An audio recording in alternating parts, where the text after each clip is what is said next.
Hello, how's your Halloween going? Well, since we can't go out, I'm gonna build a house in The Sims so I can live my witch fantasy. So I'll be doing the Village Shell Challenge by Sati Sims. And here are the rules. You are allowed to add, remove, and edit fencing, roofing, windows, doors, walls in the interior, change foundation color, wallpaper, flooring, repaint the terrain, and change the lot type. But you are not allowed to remove walls in the exterior, remove and add decks, add pools or basements, change wall heights, change foundation heights, edit terrain, or change lot size, especially using CC or mods. So I've been inspired by Halloween Town from Disney and Nightmare Before Christmas, the Halloween Town movie series from Disney. Here I'm just fixing the roofs, looking at colors. Here's some of the pictures I was looking at for inspiration, taking the color palette, the wallpaper textures, especially what designs were used in Halloween Town, both in Nightmare Before Christmas and the Disney movies. I also found out Halloween Town is a real place in St. Helens, Oregon, but please don't go there now, though maybe in a year or two. Playing around with this shell with all the roofs, I realized, oh yeah, you don't have to have a roof everywhere. You can just have a sort of shelf where you can put your plants or whatever decorations you want to put on a house. So I wanted to fully furnish the houses, give it a sense of personality, a bit of backstory, like each of the houses belong to a witch and this is a small witch village, and the big house is the Supremes or a communal space. A lot of the packs I was using were from Halloween pack and vampires. Also, the Get Together pack, weirdly enough. I was also building this in Windenburg because the landscaping worked best with this shell.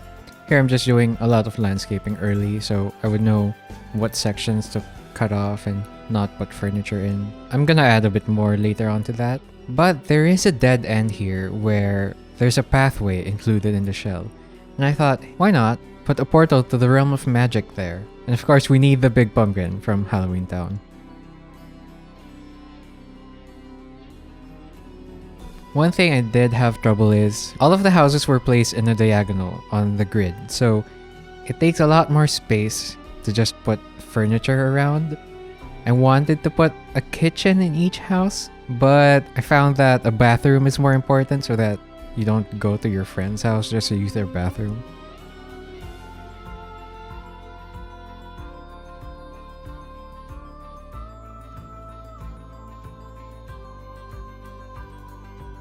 Yeah, I go around from fireplaces to a kitchen and then just ended up having a sitting area instead of anything else, just to fill in that space and give it a bit of personality. And I'm gonna give them this reading nook for studying magic. And of course you can't fit stairs to use the second floor of the tower. The second house here has a bit of a darker vibe, not kind of gothic, not really Victorian. Here's an example of struggling with the diagonal placement of the house. I'm trying to make a bathroom fit, even a bed. I thought I could fit a double bed, but I guess not. And I don't know, this person likes music, so I'm giving them a violin for their second floor where they can practice, give them some art, fix up their bathroom one last time, and make sure everything works.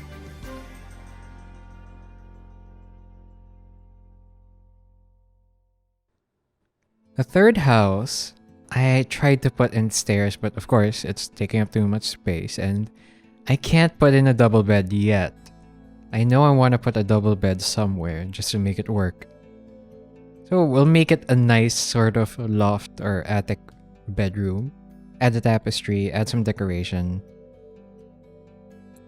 I ended up giving everyone a nice bathroom at least, but for this person, I think they would like a magic research space, so a writing desk, some display cabinets, and more bookshelves where they put all their magic tomes.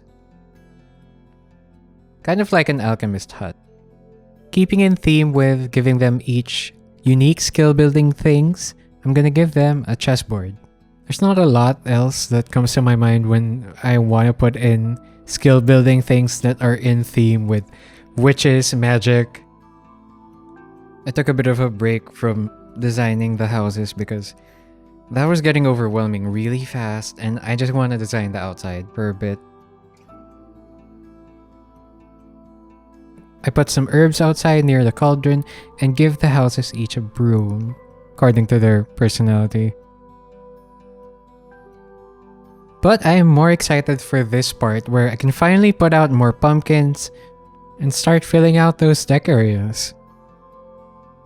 For the biggest house, I tried a lot of different ways to play around with the stairs, and it always ate up too much space for me to effectively use it. Placing stairs on a diagonal grid is like bargaining with the devil. So I want this to be your typical Black, Victorian, Gothic. Oh yeah, so here we're adding more pumpkins, more decoration. So it's time to add a bit more detail, like adding the rugs, building a dining area, and a kitchen, because if anyone was ever going to have a kitchen, it would be this house. I figured out how to fit a double bed though, and I had to get rid of the second set of stairs upstairs. So let's take a tour. They have their own very portal.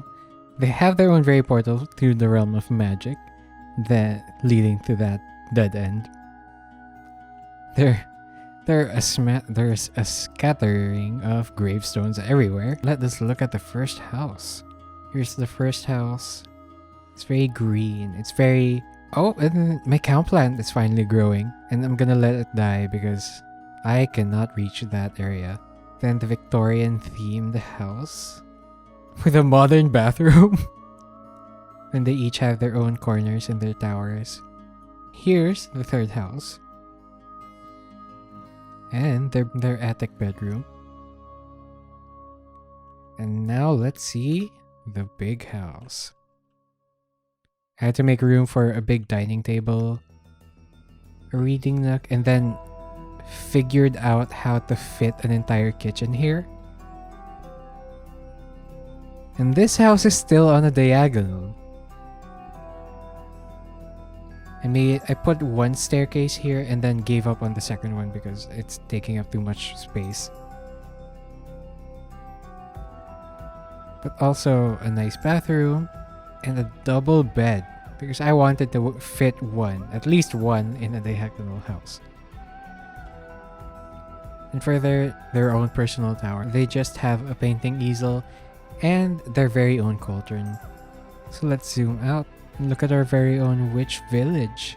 This will be in the gallery when the video is up, but for now, thank you so much for watching. If you liked the video, please subscribe, and I'll see you next time.